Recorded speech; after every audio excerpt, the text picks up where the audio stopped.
मैं इतना ही कहूँगा, कल जो चक्रव्यूह में फंसाने की बात कर रहे थे वो कर्ण को करना कह रहे थे, कृपाचार्य जी को कृपचाय बोल रहे थे। चलिए छोड़िए उसको। अध्यक्ष जी, कल तो ऐसा लग रहा था सदन के अंदर महाभारत पर इतना सारा ज्ञान दिया गया कि एक समय ऐसा लगा B.R. चोपड़ा के महाभारत के धारावाहिक का संगीत गूंजने लगा हो। और कहीं ना कहीं उन्होंने एक बार महाभारत पढ़ने के लिए फिर प्रेरित किया।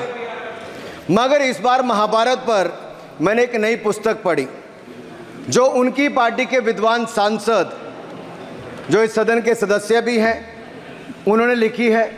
और उस पुस्तक का नाम है द ग्रेट इंडियन नॉवल।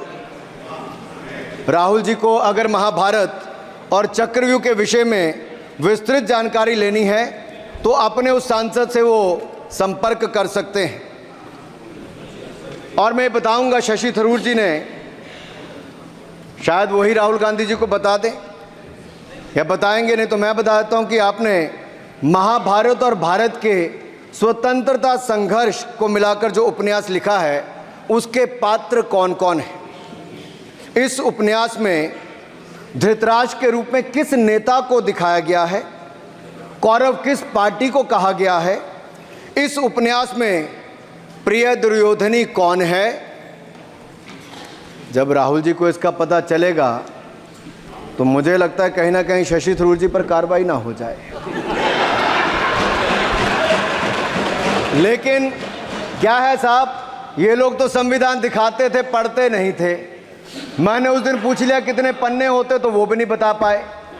मैंने उसके बाद पूछा कि ये जो आप संविधान की कॉपी लेकर चलते हो, इसका प्रीफेस पढ़ा है, इसका फॉरवर्ड पढ़ा है, इसकी प्रस्तावना किसने की है।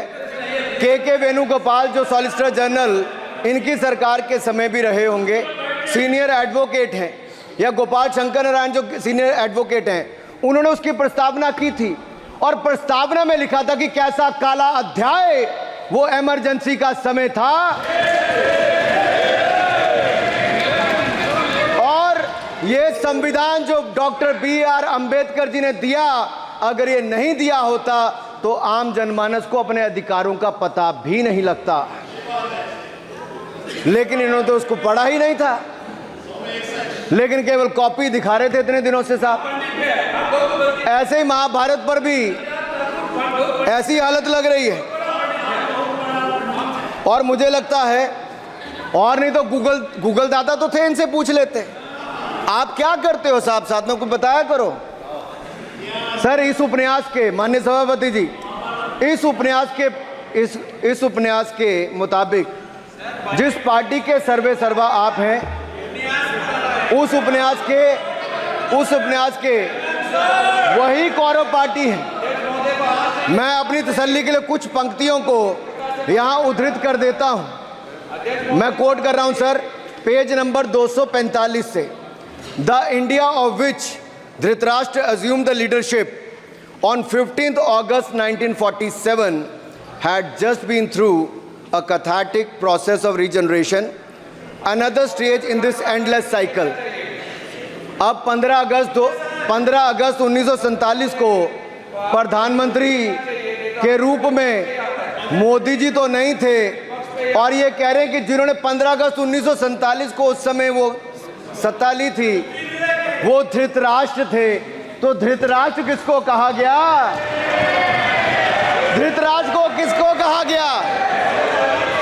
अब आपने मुझे बांध रखा है। कल स्पीकर ने कहा है, स्पीकर महोदय ने कहा कि उस समय के लोगों का नाम नहीं लेना। तो प्रथम प्रधानमंत्री जी को धृतराष्ट्र मैंने नहीं कहा, इनके अपने ही सांसद ने अपने ग्रेट इंडियन नॉवल में कहा है। शशि थरूर जी कहाँ हैं? कहीं छिप तो नहीं गए? आज शो कॉज हो सकता है। फिर देखिए प्रिया दुर्योधनी और धृतराष्ट्र के विषय में क्या लिखा है। I quote from page 293। In Delhi blind Dhritarashtra ruled with प्रिय दुर्योधनी by his side, and he pledged the nation not so much to the gas and hot water of his Fabian preceptors, but to smoke and steam of the modern industrial revolution their ancestors had denied this country. Sir ये सबको पता है कि इस देश के एकमात्र Fabian Samajwadi कौन थे, और ये फैबियन समाजवादी कौन थे उसके बारे में किसी और ने नहीं, आपके ही सांसद ने लिखा है। अरे वाह, इसमें तो आगे इमरजेंसी की चर्चा भी है, और जिसे इंदिरा गांधी जी ने थोपा था और इमरजेंसी का उपयोग किया है। Shaukat Dada, you are not Shashi Tharoor, please. ये देश